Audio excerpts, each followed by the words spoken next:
Good evening, everyone.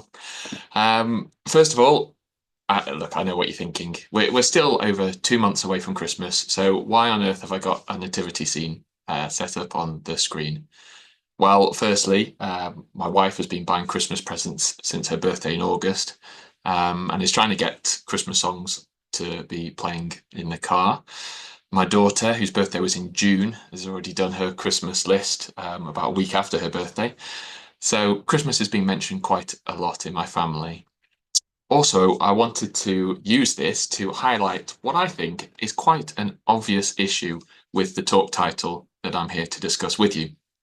Because we are told, for seemingly 6 months in the build up to Christmas each year, the Nativity story.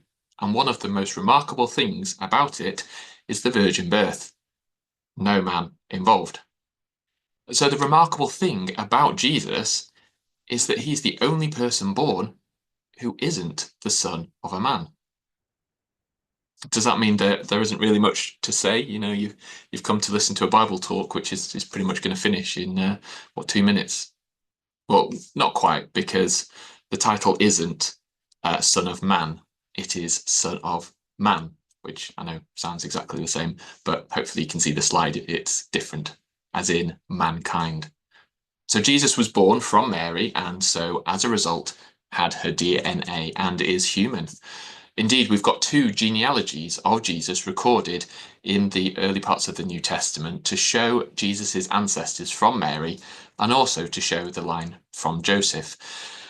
Now, as a quick disclaimer, I can't guarantee this is exactly how those people looked. That's just guesses. But one of the main reasons for giving us these genealogies is to show that Jesus was of the line of the old Jewish kings, the old Jewish high priests, and the Jewish kings as well. So this meant that he could rightfully assume the crown of King of the Jews, but also he had a legitimate claim to be the next high priest, according to the Old Testament high priest rules, as opposed to the rules in Jesus's time, where those with the most money could be high priest for a year, regardless of their lineage. The other important reason why the genealogies are recorded for us is to show categorically Jesus was a man. He was born of women.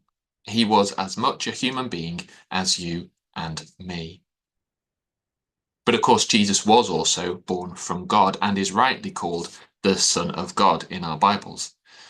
And surely you might be thinking, well, that's the more important title, isn't it? Jesus, Son of God, like Thor, almighty and all powerful.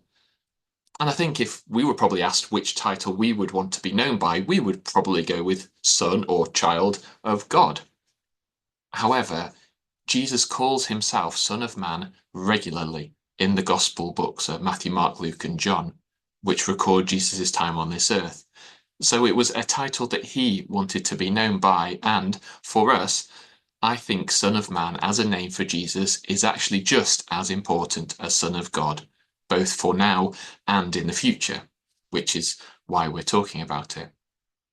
So what I'd like to do with our time together is to look at a few aspects of this title to see how it can help us in our lives. So firstly, I want to consider why this title was used. What is the significance of the title to Jesus, to those that he spoke to, as well as you and me now?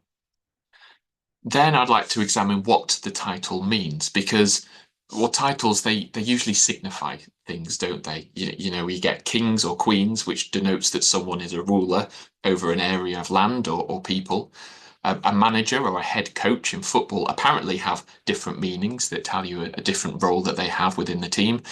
And then you've got master or mister, which denotes a boy's or a man's age. Just as a quick aside, and I know it doesn't really work on Zoom to ask for audience participation, but just thinking, what age is it appropriate to call a man Mr. on a letter? And I'm sure most of you are thinking, well, that would be when he's an adult, so 18, and that's correct. But as I was looking at this talk, I found out a quick little fun fact that I thought I would share with you, when you should stop calling a boy master on a letter. Now, I thought, and I think probably most of you would have thought, well, that would be sort of 17. So on the 18th birthday, they go from master to mister. But no, apparently etiquette dictates that at the age of 8, they stop being called master. So for 10 years, a boy is neither a master or a mister. There was just a fun little fact that I found while preparing this talk that I thought I would share with you. So, if it comes up in a quiz ever, you know the answer. Um, but anyway, titles usually tell us something about the person. So what does the Son of Man tell us about Jesus? And thirdly, I want to think about what this means in the future for us. The so what question. What's the point sitting here listening to me talk for 20, 30, 60 minutes if there's nothing to take away from it? It's not 60 minutes, don't worry. So then, why did Jesus call himself Son of Man? In those first four books of the New Testament, Jesus is recorded as calling himself Son of Man on over 40 separate occasions. Why is that? What is it about this name, this title, that Jesus was so keen on? Perhaps it links back to a term in the Old Testament. While never given this title, the first Son of Man we are told about was a man named Cain. So perhaps that is who Jesus wanted people to think of when calling himself Son of Man. Cain was the firstborn of Adam and Eve, and so was the first son of mankind. Cain had a brother, Abel, who was a shepherd, while Cain was an arable farmer. And we're not going to spend much time on this, but I just want to look at the emotions and the actions of Cain that we have recorded in the first book of our Bible in Genesis. Now, all the passages that I'm going to refer to, I'll be putting on screen, but please feel free to turn them up as well if you want. So it's Genesis chapter 4, and then verses 3 and a little bit of verse 4. And in the process of time, it came to pass that Cain brought an offering of the fruit of the ground to the Lord. Abel also brought of the firstborn of his flock and of their fat. So Abel, we're told there, brought the best of what he had to present to God as an offering to show God how much God meant to Abel. Cain, the inference then, brought some fruit. It sounds like he just picked up some stuff. Probably didn't check if it was good or bad or moldy. And he presented that. He said, you wanted something, here's something. He did the bare minimum, which, if you ask my wife, shows one of my worst qualities that I frequently demonstrate, which is laziness. On to the second part of verse 4 and into verse 5. The Lord respected Abel and his offering, but he did not respect Cain and his offering. And Cain was very angry, and his countenance fell. So even though Cain hadn't bothered to begin with, when he realized that his brother had done a better job, Cain was suddenly bothered. He got jealous, and he got angry. And then down to verse 8. Now Cain talked with Abel his brother, and it came to pass, when they were in the field, that Cain rose up against Abel his brother, and killed him. Now I'm going to say that the conversation at the start of that verse there led Cain to be jealous and angry again, which resulted in him killing his brother. So we see the first Son of Man was lazy, angry, jealous, and violent. And we look at the world around us, we can click on the news, and I'm sure one or two articles in, we would see the result of one of these characteristics still shown in the world today. I'm also pretty sure that if you took 30 seconds, you could probably think of a time in your own life where you showed one of these tendencies, quite possibly just looking back in the past week. So is this the man that Jesus is trying to draw comparisons with? While I don't think Jesus uses this title to encourage people to think of just Cain, Jesus does use this title to help us think of Jesus in a certain way. Because the term Son of Man emphasizes Jesus's humanity. It reminds us that Jesus was fully human. He experienced all the things that we do. Matthew chapter 4, verse 2, when Jesus had fasted 40 days and 40 nights afterward, he was hungry. He hungered just as we do. John chapter 4, verses 6 and 7 say, now Jacob's well was there. Jesus, therefore, being wearied from his journey, sat thus by the well. It was about the 6th hour. A woman of Samaria came to draw water. Jesus said to her, give me a drink. So again, Jesus showing tiredness and thirst. We see here Jesus showing anger. Mark chapter 3, when Jesus had looked around at them with anger, being grieved by the hardness of their hearts, he said to the man, "Stretch out your hand." And he stretched it out, and his hand was restored as whole as the other. After the news that Jesus had of Lazarus's death and going to his graveside, we read Jesus wept. So Jesus experienced sorrow just as we do when a loved one falls asleep. And then Luke chapter 23, verse 46, when Jesus had cried out, presumably in pain with a loud voice, he said, "Father, into your hands I commit my spirit." Having said this, he breathed his last. And so again, Jesus experienced pain and even death, just as we do. And this connection to our humanity is important, so important, because it means that Jesus understands us deeply.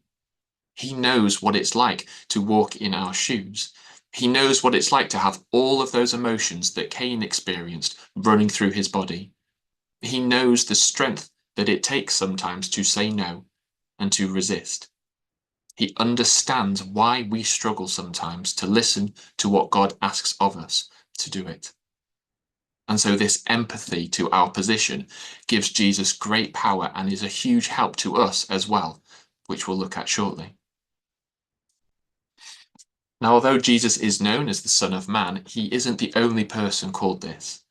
Not only that, Jesus isn't called Son of Man the most times in the Bible. The term Son of Man occurs most in a book in the Old Testament, the book of Ezekiel, where God calls Ezekiel Son of Man 93 times. So does this mean that we should be looking closely at the example of Ezekiel as a type of Christ in this context? Well, in short, no. Son of Man was used on occasion by God to highlight the humanity of someone, the difference between them and then the majesty and power of God. And so while Ezekiel is often called Son of Man, that is more of a generic term to mean a man. Meanwhile, Jesus is the only person to call himself the Son of Man. And it's such a small but such an important distinction, the use of the word the. While Ezekiel was a generic son of mankind or child of mankind as we all are, Jesus was the Son of Man, hinting at a prophecy that we again will look at shortly, but highlighting very specifically that there was something special about Jesus. So the phrase Son of Man does have other roots in the Old Testament. The reference that I'm thinking of is in Daniel and chapter 7. And Daniel 7 is a prophetic vision given to Daniel during the reign of Belshazzar, king of Babylon. And this vision is a pivotal moment in the Old Testament book of Daniel because it transitions from previously documenting historical events to instead going on to prophecy and to looking into the future hope of Israel being restored and then beyond. And so in this vision in Daniel 7, Daniel sees four great beasts rising from the sea, each representing different kingdoms that will dominate the earth. And these beasts are symbolic of successive empires, which most scholars identify as Babylon, Medo-Persia, Greece, and Rome. And this vision illustrates the violent and ever-changing nature of human kingdoms and their eventual judgment. So let's start by reading Daniel 7 and going in at verse 13. I was watching in the night visions, and behold, one like the Son of Man, coming with the clouds of heaven. He came to the Ancient of Days, and they brought him near before him. Then to him was given dominion and glory and a kingdom, that all peoples, nations, and languages should serve him. His dominion is an everlasting dominion, which shall not pass away, and his kingdom, the one which shall not be destroyed. So we get this vision, which is described as one where one like the Son of Man comes with the clouds of heaven, and he's given authority and glory and sovereign power. And this figure is also given an everlasting kingdom. And so by using this title, Jesus connects himself to this certain prediction for the future, indicating that he is the one who will fulfill it, which again, as a bit of a spoiler for later. Now, when Jesus calls himself Son of Man to those around him in the Gospel records, he is asking them to think back to where this phrase was used in the Old Testament, to think about this time in Daniel 7, and to think about what was promised then, to say that he is the fulfillment of that promise. He is also plainly telling them and us that he is in many ways just a man born with those same lusts, desires, emotions, and temptations as us. The fact that he never once gave in to those weaknesses shows us just how strong a person Jesus was, and it is that strength that allowed him to fulfill his mission given to him by God. So what mission was that he was given by God? What is the obligation of this title, if you like? What did Jesus have to do to earn this title? Well, we've already seen Jesus's lineage from both Mary and Joseph, and your ancestry was much more important in previous generations than it is now. To be able to prove your ancestry might mean that you had a claim to a throne or to a noble house. Back in Roman times, being able to show your ancestry might mean that you were a Roman citizen or a freeman. However, for much of mankind's history, and still today in many countries, sadly, ancestry is important to others who are chasing debts. As Jesus was born when the Roman Empire was in charge, we'll use them for the example. In Roman times, if you owed money to someone and then you died, leaving that sum owing, they were able to extract payment from your spouse, from your family, and/or your children. And depending on the sum involved, that could mean selling people into slavery in order to cover the bill. And while this practice is no longer legal in the UK, a form of this is still around today in what is called debt bondage, which is called by the UN as modern-day slavery. So in Jesus' time, if you were identified as the son or child of someone, then you could be liable to pay their debts if they borrowed more than they could afford. Jesus, as we have seen, frequently called himself the Son of Man. He confessed that he was happy to accept the debt of mankind, whatever that might be. So that leads to the question then, what is the debt of mankind? Phrased slightly differently, what are the wages of mankind? When we thought of Cain, I said that we could all think of times when we felt like him, jealous and lazy and angry, and we've all acted on those emotions and done something that we've regretted after. And we are told in many passages in the Bible that this is falling short of God's expectation, also known as sin. In Romans 6, verse 23, we see, "For the wages of sin is death." So we're told that our debt for sin, what we owe for all those times that we fall short of God's expectation, is death. Permanent death, with no hope of life. And it's a price that we cannot pay ourselves. The cost is too high, and so our burden is passed down to the Son of Man. The man Jesus, who as soon as he started preaching told people, "I am the Son of Man. I am here to take those sins and those failings, and I will pay for them myself, if you will acknowledge me as part of your family." And to me, that is the most amazing gift that I can think of. That is the most precious gift that we can be given, and it is something that we should treasure, something that we should find joy in, something we should find comfort in, and something we should find encouragement in. And on its own, I think that is such a powerful message to all as to what the Son of Man is and Jesus' role as the Son of Man for us. But that isn't even the end of what this title means. Despite how amazing that sentiment is, there is more, even more for us. Now, when you talk about being the son of someone, you're kind of looking to the future, aren't you? You're talking about the future. You're looking at the next generation down, and so you're kind of pointing towards the future. Jesus came to show the people of Israel and us what our future with God could and will look like in a variety of ways. One aspect was that Jesus came to teach people about God's love and how to live in a way that pleases God. And he did this in two key ways, which were the words that he said and the things that he did. And that is also how we show God's love in our lives. And there are dozens of examples of both words and deeds of Jesus, but I just want to look at one of each as a demonstration. So we're going to first look at Luke chapter 9, and just a bit of context before we go there. Jesus was preaching just before his death, but the village that he went to just weren't interested in what he had to say. And so two of his followers, who were brothers, James and John, wanted to punish the village for the way they responded to Jesus. And so Luke 9, verse 54, and when Jesus' disciples, James and John, saw this, the reaction from the village, they said, "Lord, do you want us to command fire to come down from heaven and consume them, just as Elijah did?" But Jesus turned and rebuked them and said, "You do not know what manner of spirit you are of. For the Son of Man did not come to destroy men's lives, but to save them." And they went to another village. So Jesus shows there that neither he nor God want to destroy people. God did not create the earth to watch it burn. He didn't create it to leave those living on it in darkness. They want a world full of people, but we need help in order to do this, which is where Jesus comes in with his vital role for us.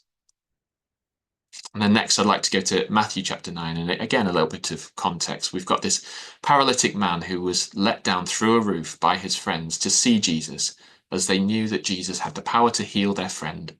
However, there were those in the crowd who just didn't believe in Jesus. And we get this reaction in Matthew 9 and then verse 4. But Jesus, knowing their thoughts, said, "Why do you think evil in your hearts? For which is easier to say, 'Your sins are forgiven you,' or to say, 'Arise and walk'?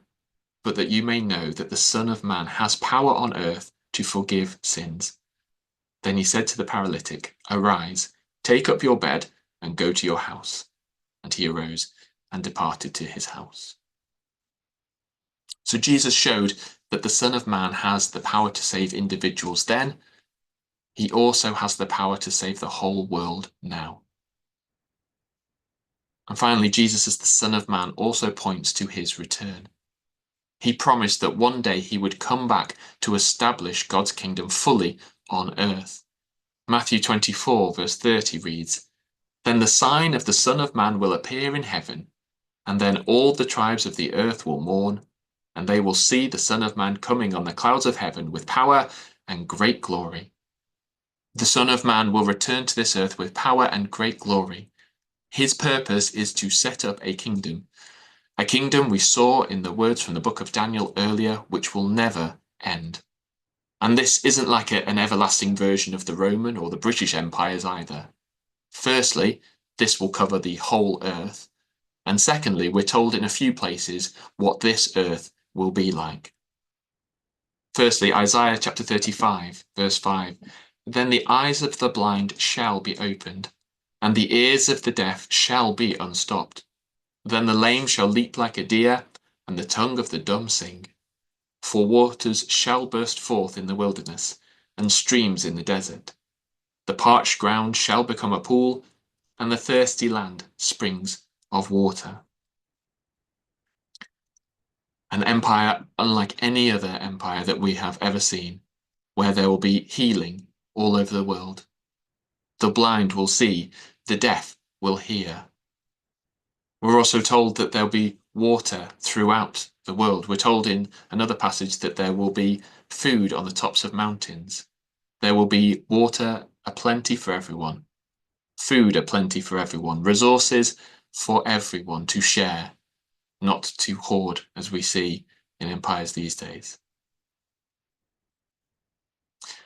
Isaiah 2, verse 2 reads, "Now it shall come to pass in the latter days that the mountain of the Lord's house shall be established on the top of the mountains, and shall be exalted above the hills, and all nations shall flow to it. Many people shall come and say, 'Come, and let us go up to the mountain of the Lord, and to the house of the God of Jacob. He will teach us his ways, and we will walk in his paths. For out of Zion shall go forth the law, and the word of the Lord from Jerusalem. He shall judge between the nations, and rebuke many people. They shall beat their swords into plowshares, and their spears into pruning hooks, Nation shall not lift up sword against nation, neither shall they learn war any more. There will be a world coming where there is perfect justice, where we can trust the verdict of those who give their opinion. There will be a place where there will be no more war. It will be done away with. We won't see it, we won't read about it, we won't hear about it.